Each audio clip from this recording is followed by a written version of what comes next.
თქვენ უსმენთ სათემო რადიოს. ეს არის სივრცე, სადაც ვსაუბრობთ კულტურაზე, ხელოვნებაზე, სოციალურ და ჯანდაცვის გამოწვევებზე, ქალთა საკითხებზე, ეკონომიკასა და პოლიტიკაზე, ახალგაზრდულ ინიციატივებსა და სპორტზე. აქ ისმის დევნილთა ხმა და მათი ისტორიები. ჩვენ ვსჯელობთ თქვენს ყოველდღიურობაზე, გიზიარებთ სიახლეებსა და პრობლემებს, ეძებთ გზებს უკეთესი მომავლისთვის. სათემო რადიო, ხმა, რომელიც თქვენ გეკუთვნით.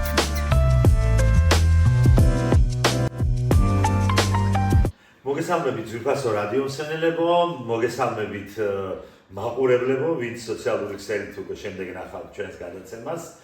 ჩემი გადაცემის სტუმარი არის თაკო ჯუმბურიძე, არაჩვეულებრივი ახალგაზრდა, რომელიც გახლავთ ხონში, მე ვიტყოდი ხონში არა, საქართველოში ერთ-ერთი საკმაოდ ცნობილი, საკმაოდ საინტერესო, სამასწავლო ტურიზმში ჩართული რესტორნის მენეჯერი, ზოგადად საკმაოდ გამოცდილი მენეჯერი, ამის შესახებაც ჩვენ ვისაუბრებთ და ვინაიდან და რადგანაც ჩვენ გვინდა რომ როდესაც ვსაუბრობთ სამასწავლო ტურიზმზე, როდესაც ვსაუბრობთ ევროპულ სტანდარტებზე, მაღალ სტანდარტებზე, რაც უნდა მოვემსახუროთ ყველას და ეს განსაკუთრებით მნიშვნელოვანი არის, მოდი ვთქვათ, თბილის გარეთ, მე ახლა იმდენია რომ ხონი ამას არ იმსახურებს, ძალიან ერთად იმსახურებს, როგორც რესტორანიც, უბრალოდ თბილის გარეთ მაინც მეტნაკლებად არის თითქოს განვითარებული ბევრი რაღაცა, მაგრამ ვინც კი იმ რესტორანში აღმოჩნდება, აუცილებლად მიხვდება, რომ არის სხვაგან ევროპაში და კიდე ცოტა იქეთაც. თაკო, პირველ რიგში ვიდრე ვისაუბრებდეთ ამ წარმატების ფორმულაზე, რაც ქალბატონმა ინგამ, ამასაც გავაცნობთ მაყურებელს, ვინც გააკეთა ეს სამასწავლო სივრცე, სადაც არის ასე როგორც ქართული კერძები, ასევე ევროპული კერძები და ნებისმიერ სეგმენტია ის გათვლილი და ნამდვილად მაღალი კლასია, პირადად ვეუბნები ვარ და ვიცი რასაც ვამბობ და მსგავსი სივრცე მართლაც არ მინახავს. მანამდე ჯერ მინდა თქვენი თავი გავაცნოთ ჩვენს რადიო მსმენელებს და ასევე სოციალურ ქსელით ვინც ვიყურებს მაყურებელებს. გითხარით, საიდან მოდიხართ და როგორ აღმოჩნდით ხონში? აქვე უნდა ვთქვათ, რომ თაკო ხონელი არ არის, ქუთაისელია, რაგასამალია და ჩემი მეგობარია და ჩვენ ქუთაისის წლებია მოვდივართ ოჯახებით და ბოლო პერიოდია შენ სულ ხონში ხარ. აი ხონამდე როგორ მოხდი, ჯერ დავიწყოთ თქვენი გაცნობით და თქვენი ოჯახით და პირველ რიგში გამარჯობა და მადლობა რომ მომიწვია, ჩემთვის ძალიან სასიამოვნოა ყოფნა, იმიტომ რომ ხონი ჩემთან დღესდღეობით ისეთ ჭიდრო კავშირშია, რომ ძალიან მნიშვნელოვანია ეს პროექტებში მონაწილეობის მიღება. მე თაკო ჯუმბურიძე ვარ, რეალურად მთელი ცხოვრება ქუთაისში მოღვაწეობდი, ესე რომ ვთქვათ, ჩემი ტურიზმთან ჭიდრო კავშირი დაიწყო სასტუმრო ბაგრატი 1003-ით, რომელიც თქვენთვის კარგად ნაცნობი არის. მაშინ ძალიან პატარა ვიყავი ასაკი და ერთ-ერთი მაშინ ქვეყანაში ერთ-ერთი მაღალი კლასის სასტუმრო. ანუ თქვენ სულ სამასწავლო ტურიზმში ხართ. კი, ასე გამოდის. ტურისტთან გაქვთ ყოველთვის საქმე. მაშინ არ იყო ესე ფართოდ, ესე რომ ვთქვათ, არც სერვისზე ცნობილი, არც ტურიზმზე და რაღაცა პირველ ნაბიჯებს გამდით, მაგრამ დღესდღეობით უკვე ყველაფერი შეცვლილია, დღესდღეობით ნამდვილად განვითარებულია ტურიზმის სფეროც, სერვისიც, მართალია ვაწყდებით რაღაც ბევრ პრობლემებს, მაგრამ თავისუფლად შემიძლია ვთქვა, რომ დახვეწილია ყველაფერი უკვე შეესაბამება მაღალ სტანდარტებს, ესე რომ ვთქვა და ნელ-ნელა უფრო მეც ვსწავლობთ, უფრო მეც ვიგებთ, შეცდომებსაც ვუშვებთ, ვასწორებთ და ასე შემდეგ. ამიტომ დღესდღეობით თამამად ვიტყვით, რომ ტურიზმი ქუთაისში რა თქმა უნდა და ხონშიც ნელ-ნელა უფრო იხვეწება და ვითარდება. რაც შეეხება ჩემ მოღვაწეობას წვენებში, დაახლოებით 2 წელია უკვე წვენებთან ჭიდრო კავშირი მაქვს და ეს ჩემთვის ძალიან სასიხარულოა, იმიტომ რომ ხმამაღლა ვიტყვი, რომ ქუთაისი შეიძლება ვერ შემიცვალოს, მაგრამ მეორე ქალაქია ჩემთვის, უდიდეს დროს ვატარებ აქ.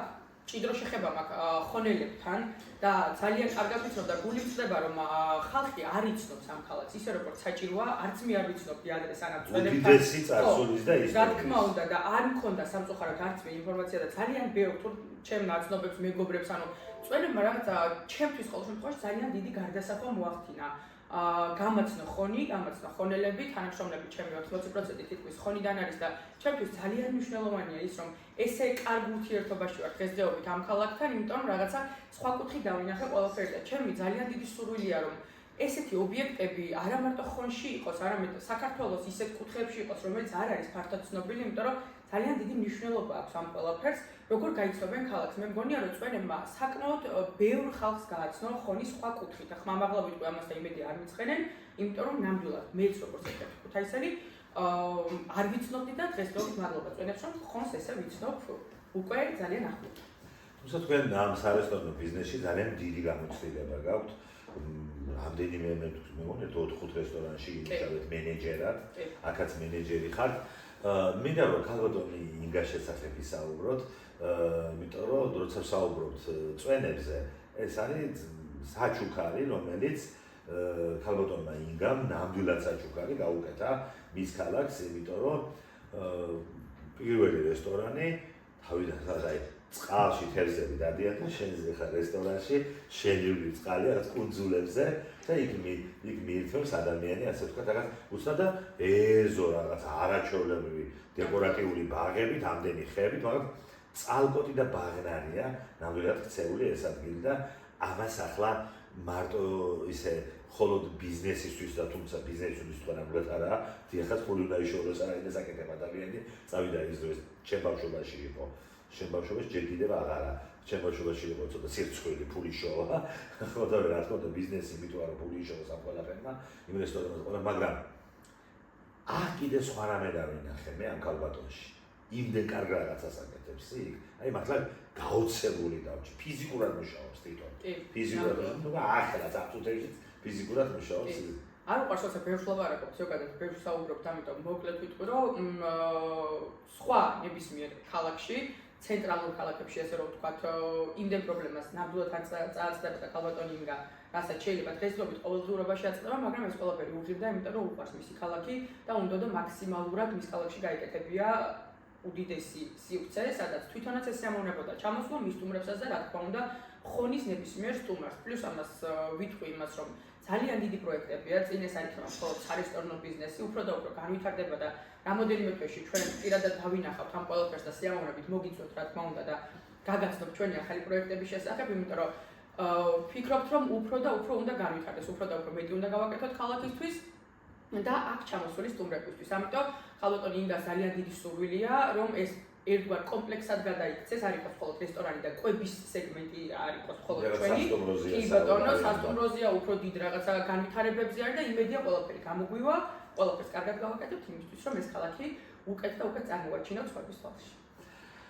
თაკო, დღეს უკვე თანამედროვე გასაგებია გასტრონომიაზე და გითხავთ, ქართული გასტრონომია უნდა იყოს და არის კიდეც სავიზიტო ბარათი ჩვენი ქვეყნის. ისე როგორც სხვა ყველა ქვეყნის გასტრონომია. ეს არის ქართული მორი რა თქმა უნდა, ხოლო გასტრონომია, იმიტომ რომ ყველა ქვეყანა იცნობა თავისი კულინარიული შედევრებით, გასტრონომიით, თითოეული კერძი ყვება ამბავს, ისტორია და თავისი ქვეყნის განვითარების, ისე როგორც ღვინო არ არის მხოლოდ ალკოჰოლი, კულტურა საერთოდ ქვეყნის მთლიანად.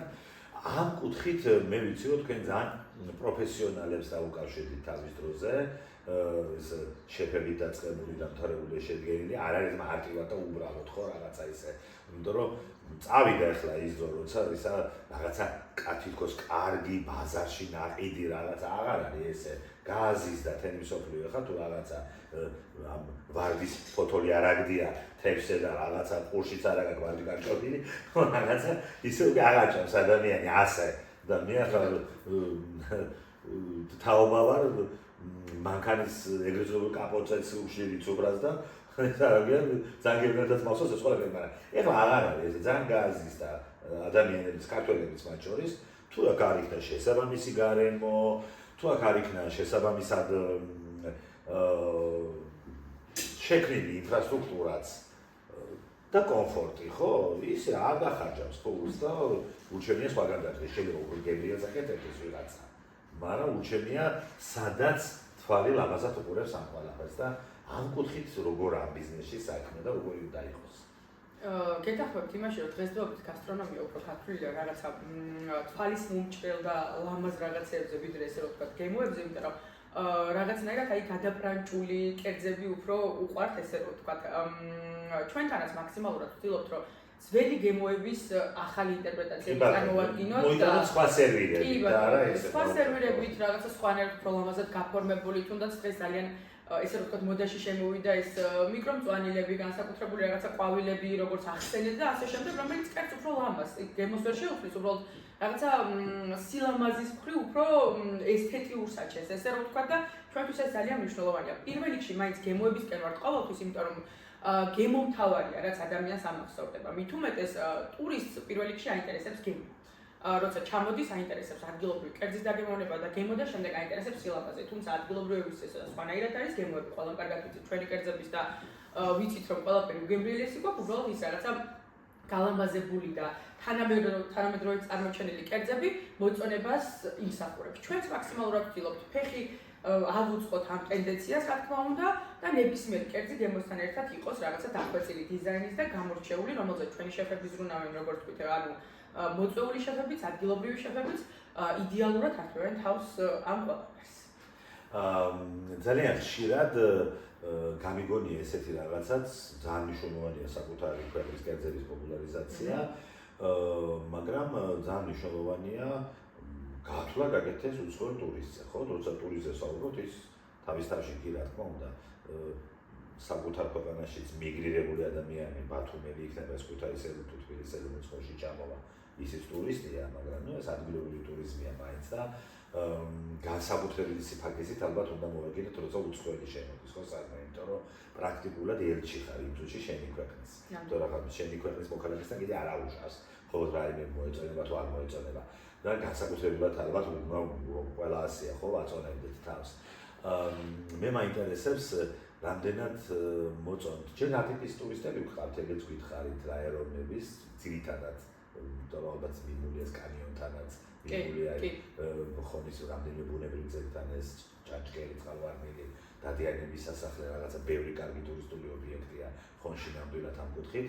და როცა მოდის ეს ტურისტი, როცა უკვეთავს ქართულ სამზარეულოს, რა არის ძირითადი კერძები და გაგვთვალ ასევე ევროპულიც, იმიტომ რომ სწორად გამიგეთ, ყველა ვერ უძლებს ამ შენ საცივს, ამ შენ რა თქმა უნდა ძალიან მაგარია, ამ შენ იგზიან რაღაცას, რა თქმა უნდა ძალიან მაგარია, ამ შენ ორგანიზმის ხო, რაღაც არის, ხო, ეხლა ისა ხო, იგივე ხა ქართველი ვარ და ზოგიერთ ქართულ კერძს მე ვერ ვუძლებ. ხო, რომ მიჩვენე რაღაცა კიდე სხვა მართლა ფრიჯამა, მარტო და არ შეჭამო ის რაღაცა შედევრი როა ზოგიერთი კუთხის. ვერ ვჭამ ზოგიერთი კუთხის რაღაც სამზარეულოს, აღარ ვიყრე ხა იმ კუთხებს, არ დამესხას ვინმე თავზე. ხო, ზოგიერთ რაღაცას ვერ ვჭამ. ხო, აქ როგორ არის უცხოელებთან საქმე? უცხოელებს ზოგადად ჩვენ რა გამოცდილებაც გქონია, ყოველთვის რა თქმა უნდა ქართული კერძები აინტერესებთ, უბრალოდ ყოფილა შემთხვევა, როცა თხოვენ რომ ვთქვათ ნაკლები სიცხარით გავაკეთოთ, იმიტომ რომ ალბათ გამოცდილება აქვს იმის, რომ რაღაცა საზღვარგარეთთან შედარებით ჩვენ ბევრად მარილიანი გვიყვარს, ბევრად ცხარე გვიყვარს, ბევრად გემოების თამაში გვაქვს. აზიურ სამზარეულოში იმდენი ცხარეა, მეგრელებს არ დაესიზმრება, ხო? კი.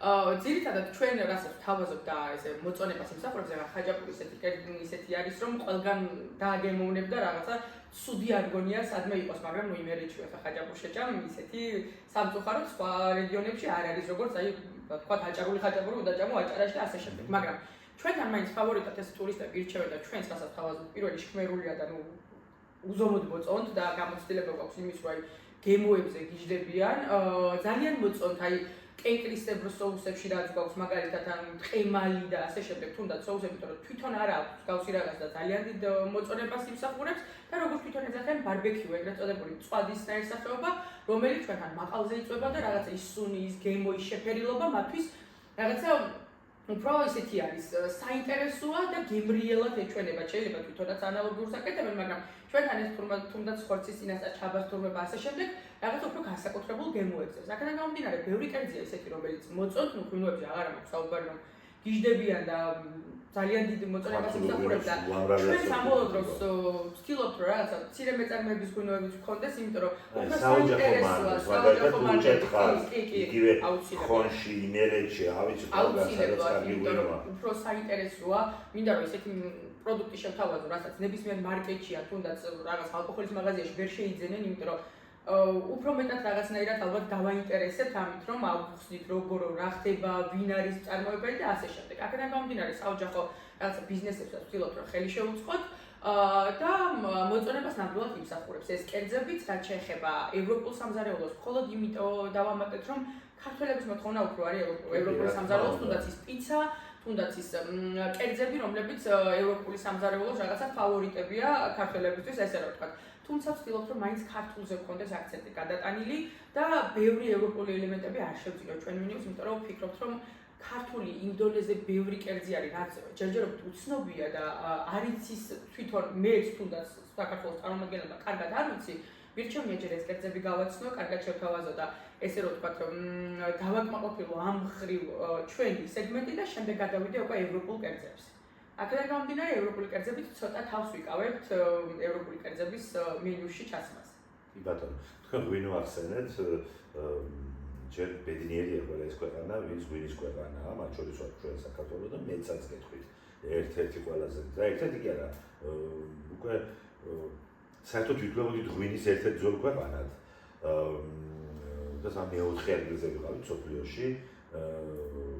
ეს ამხელა რაღაც ათეულში მეოთხე ადგილზე იყო ღვინო როგორც ყველაზე დიდი კულტურის და ყველაზე დიდი ისტორიის მატარებელი მსოფლიოში. ახლა ითვლება, ახლა როგორც ახლა როგორ გითხრათ, ჩვენ ტურიზმის სკოლაში რო ვასწავლით, ხო, ღვინო ახლა ყველაფერი რაღაცის ქვეყანა რო ხარ, ძალიან მაგარია, ვიღაცა პურის ქვეყანა, ვიღაცა ლუდის ქვეყანა, ვიღაცა ვისკის ქვეყანა, ვიღაცა ისა რაღაცა ბანანის ქვეყანა, ხო, ახლა ბანანის რესპუბლიკას აგულისხმობ, ბანანი რომელიც ჩაის ქვეყანა, ყავის ქვეყანა, ძალიან მნიშვნელოვანია. ხო, რაღაც სეგმენტი რომ სოფლიოში გამოიჩენო, მაგრამ ღვინო არის ერთ-ერთი პირველი ამ ყველაფერში.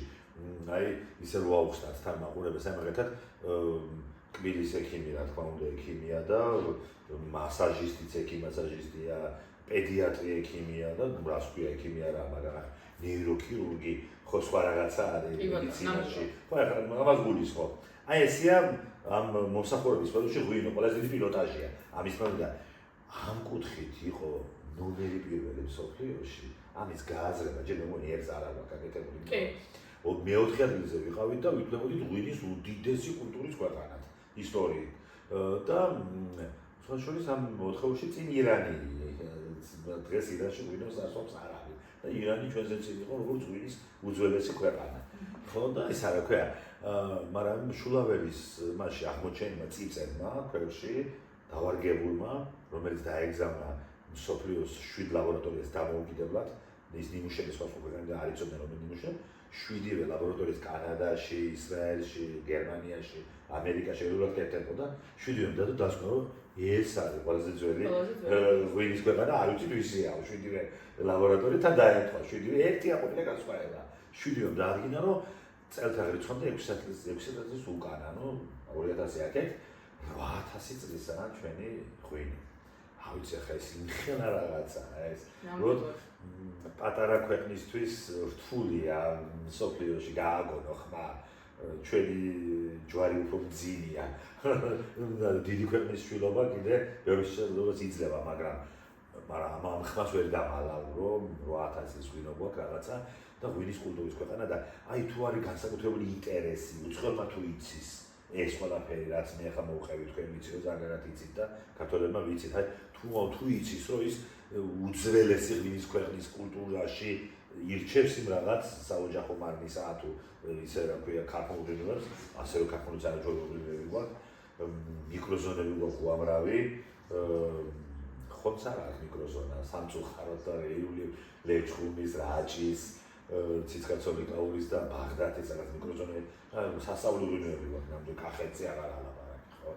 აი, თუ იცის ეს ისტორია და თუ არ იცის, რამდენად გყავთ გადამზადებული თქვენი მიტანები, ახლა სომელიე იქნება ყველა, მაგრამ რამდენად იციან ეს ან როგორ დაასხან საწოდი როგორ მოხადონ ზადების შესახებ ინფორმაცია, რამდენად ყვება ისტორია, ხა ეტიკეტზე აწერია ბევრი რაღაცა, მაგრამ ამის იქეთ წაკითხვა თუ იციან ღვინის.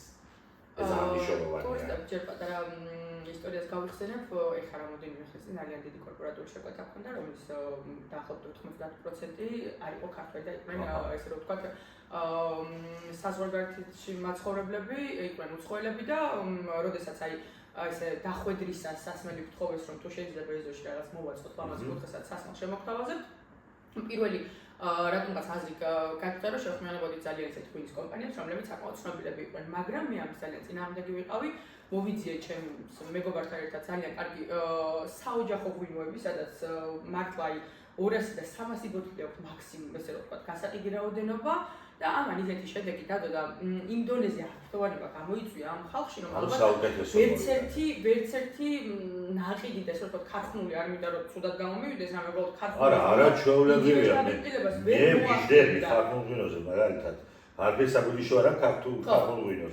კითხულობდნენ, ანუ ყველაფრის ისტორია დაინტერესათ, რატო იყო ესეთი გემოები, ზოგი ქვევრის იყო, ზოგი ის იყო, მაგრამ ძალიან ისე გაყენებული და მოვლილი სათუთად ესე რომ ვთქვათ ეს ყველაფერი და ინდონეზე მოეწონათ მახსოვს ესე რომ დავრეკეთ და რაც ჰქონდათ დარჩენილი ჩამოვატანინეთ რომ თან წაეღოთ, ანუ ყუთებით მოინდომეს რომ თან წაეღოთ და ეს რაოდენობა ღვინის ესე რომ ვთქვათ ამოუწურეთ მასპინძელს ბაღდათიდან იყო სხვათა შორის და ну ძალიან დიდი გავლენა იქონია და მივხვდი რომ სწორ გზას დავადექი მაშინ, როდესაც გადავწყვიტე რომ ესე საოჯახო ღვინოებზე უნდა გამეკეთებინა აქცენტი. სამწუხაროდ ნამდვილად სომელი დღესდღეობით ჩვენ რესტორანში არ ყავს, თუმცა ძალიან დიდი სურვილია როცა უფრო მეტად განვითარდები და მოთხოვნაც უფრო მეტი იქნება. ის არ არის სომელი. თუმცა მე ვცდილობ რომ მაქსიმალური ინფორმაციები ყველა ღვინო რაც გვაქვს და ნებისმიერი ალკოჰოლი ზოგადად რაც გვაქვს, ყველაფერზე თითქმის ინფორმაციები ვიცოდე და საბედნიეროდ ყველა ინფორმაცია მაქვს. ვცდილობ რომ კადრები დავატრენინგოთ ისე როგორც საჭიროა, მაგრამ ძირითადად მაინც ბარმენი, რომელიც ჩვენთან ანუ დიდი ხანია უკვე მუშაობს და იცის ყველაფერზე ინფორმაცია, მე და ასე შემდეგ ამ ცოტა ზედა კადრები ვცდილობ რომ ყველაფერი მივაწოდოთ მაქსიმალურად სწორად. იმიტომ რომ სამწუხაროდ ამ ინტერვიუში ხარებულ სხვაშია, მაგრამ კადრების პრობლემა ინდონეზიაში და ინდონეზია ხშირად იცვლება ეს კადრები დაინტერესებს ეს თემა. ასე შემდეგ ესე ყოველ რაღაც თვეში კადრი დაატრენინგო და ჩადო უდიდესი შრომა ძალიან რთული არის. აქედან გამომდინარე ის სეგმენტი, რომელიც ვიცით რომ მუდმივად ვიქნებით ადგილზე და რაღაცა პერიოდის შემდეგ არ გავიქცევით, ჩვენ თავზე უფრო მეცოდნას ვიღებთ, ესე რომ ვთქვათ და გვინდა რომ უფრო მეტი ვიცოდეთ და მივიტანოთ სტუმრებამდე, ვიდრე ვთქვათ ესე დღეს და გუშინ მოყვანილ კადრებზე. ეს მიმტანების პრობლემა ყველგან დგას, ეს არის აბსოლუტურად ყველგან, მithumetes ეს იმუშავეთ აბათ იცით რომ ყოველთვის დგას ეს პრობლემა. ხო, იმიტომ რომ ну ახამას მიზეზებიც აქვს მარტო ხელფასის არა, თუმცა ხელფასი ძალიან განამწყვეტია რომ და კი, მაგრამ საქართველოში მიმტანებას როგორც პროფესია სამწუხაროდ არ უყურებენ, ეს არის ახალგაზრდული გამოტნეული როგორღაცა იცი, ის აქ ბარემ სტუდენტი ვარ და ვიმუშავებ, ბარემ სანამ ზაფხულია და ჯერ არ მივდივარ რაღაცა ვიმუშავებ, ან ბარემ, ესეთი ის არის. მithumetes ძალიან ხო, ამას სერიოზულად არ უყურებენ. სასიამოვნო პროცესია თუ გიყვარს მომსახურების სფერო, მე მენეჯერის პოზიციაზე ვარ, მაგრამ ხშირად მინდა ხოლმე და ვაკეთებ ისე რომ მე თვითონ მივდივარ მაგიდას და რატომ ეს ყველაფერი ძალიან მიყვარს და სიამოვნებას მანიჭებს ნამდვილად და მგონია რომ ეს პრობლემაც ასე თუ ისე ნელ-ნელა შეიცვლება. მithumetes ხონში წავაწყდი ამ პრობლემას იქიდან გამომდინარე რომ აი სულ ვთქვი რომ ადგილობრივი კადრები მყავდეს, მინდა რომ გადავამზადო, აქვე იქნებიან რაღაც, მაგრამ სამწუხაროდ არ გამომდის რაღაც ესე მარტივად მოძიება. დღესდღეობით ხა ვინც მყავს, ყველა აბსოლუტურად ან ქუთაისიდან ჩამომყავს, ანუ ადგილობრივი მიმტანი დღესდღეობით არ მყავს, მაგრამ ძალიან დიდი სურვილი მაქვს რომ მყავდეს. იმიტომ რომ ჯერ ესეთი დასაქმების კუთხით ეხლა არ ამგონია მე ისე სახარებოდ იყოს ქვეყანაში საქმე და მithumetes მუნიციპალიტეტში რომ ადამიანის სამსახურს არ ეძებდეს. კი ბატონო, მაგრამ რატომღაც ეს კონკრეტული პოზიცია ვერ იწვევს დაინტერესებას. ნუ ანაზღაურებას არ აძლევს სათავეში. არა, ანაზღაურებაზე ნამდვილად ვიტყვი რომ ძალიან ნორმალური ანაზღაურება და ძალიან ბევრი მადზეც არის დამოკიდებული და ექსპერიმენტებს ვატარებთ ხოლმე, როცა ესე ეგრეთ წოდებულ ტიპზე მიდგება საქმე, რომ თქვათ საკმაოდ კარგად ტოვებენ თუნდაც ტურისტები და თუნდაც ადგილობრივები, ნამდვილად ვერ ვიტყვი დღეს მაგას.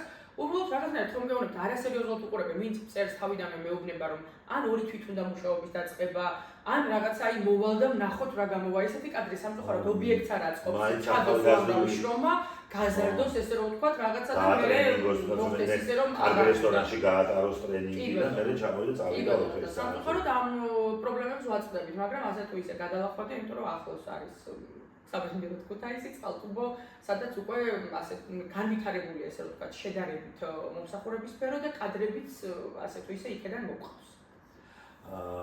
რა უნდა ქნან არა მარტო თქვენ ვინც მენეჯმენტში ხართ ზოგადად ან ხელისუფლებებმა, ან ტურისტ დასაქმებულმა ადამიანებმა, ყველა დონის ხელისუფლების მოფეს მხარის, ქალაქის, დაბის, სოფლის, ქვეყნის იმისათვის, რომ უფრო მეტხანს გაჩერდეს ტურისტი იმერეთში, კიდევ უფრო მეტხანს ხონში, ვითი რომ დავამაგროთ და უშუალოდ საკმარისად გვაქვს სასტუმროები, ამისიან რესტორნები, ამ პირიქით ინფრასტრუქტურა შექმნილი გვაქვს თუ არა.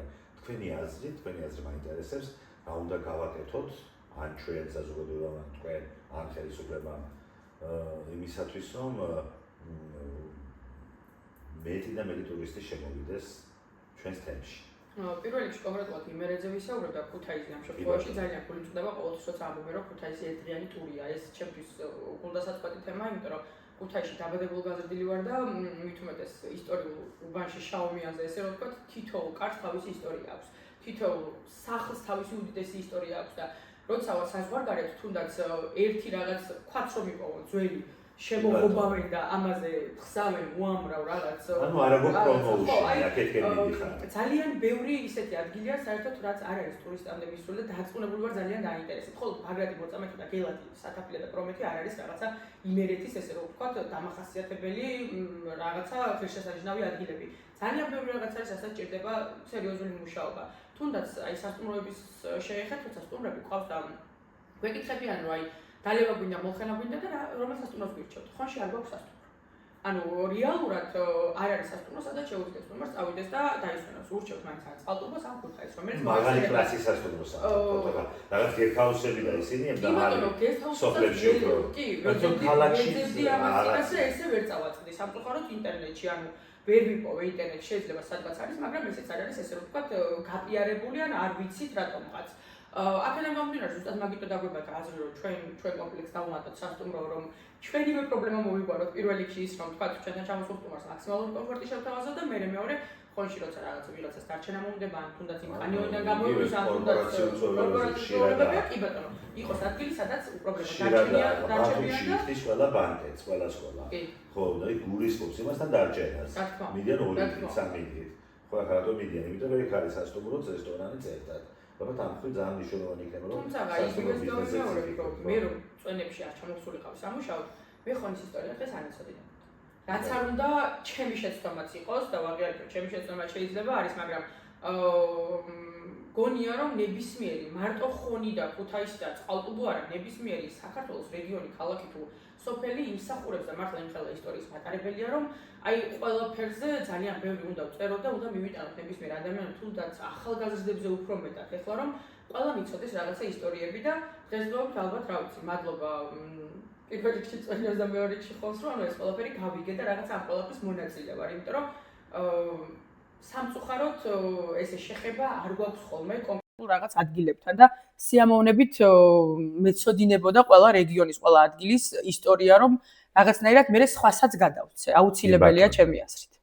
და ბოლოს შეკითხვა და დავასრულებთ ამით, ჩვენი გადაცემა დასასრულს უახლოვდება. რატომ უნდა მოვიდეს, არა მარტო ჩამოვიდეს, რატომ უნდა მოვიდეს წვენებში ტურისტი ან ადგილობრივი ადამიანი, რით გამოირჩევით სხვებისგან და რას ახვედრებთ? ეს კერძია თუ ინფრასტრუქტურაა თუ ბაღია ლამაზი, არ ვიცი, ამაზე თქვენ დაგიტოვებთ სალაპარაკოთ. აი მაგალითად მე რატომ უნდა მოვიდე წვენებში? პირველ რიგში ისევ ინფრასტრუქტურით დავიწყოთ, მართლა ძალიან ბევრი შრომა არის ჩადებული და ულამაზესია და ყველა დეტალი გათვლილია და ხელით გაკეთებულია. თუნდაც დამფუძნებლიდან დაწყებული, რა ვიცი, აი ნებისმიერი ადამიანის უდიდესი შრომა არის ჩადებული და ეს მართლა გასათვალისწინებელი და რაღაცნაირად დასაფასებელია.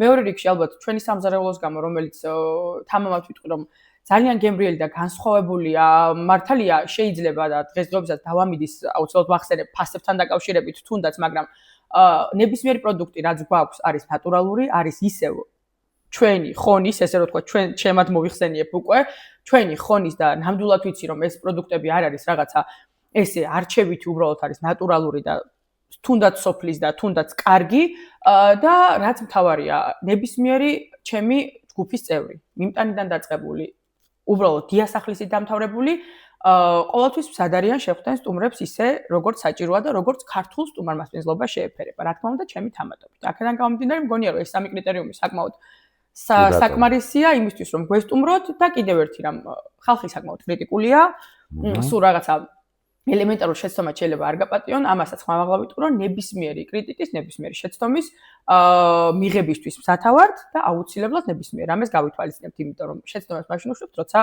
ბევრს მუშაობთ. აქედან გამომდინარე, ნებისმიერ რამ ჩვენთვის მისაღებია და სიამოვნებით ყველას ყოველთვის უმასპინძლებთ.